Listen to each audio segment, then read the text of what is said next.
सवाल कयो आहे अशरफ अली, वो तो चए त टोपी पाइण किथां साबित आहे, रहनुमाई फरमाईंदा। बिस्मिल्लाहिर्रहमानिर्रहीम।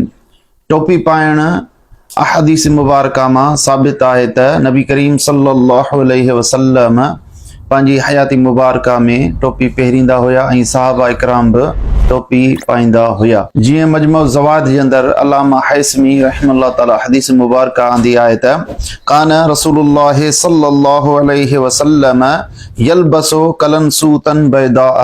नबी करीम सल्लल्लाहु अलैहि वसल्लम अच्छे रंग जी टोपी पाईंदा हुया। इन हदीस मुबारका में मालूम थियो त टोपी पाइण नबी करीम सल्लल्लाहु अलैहि वसल्लम जी सुन्नत मुबारका आहे। अल्लाहु आलम बिस्सवाब।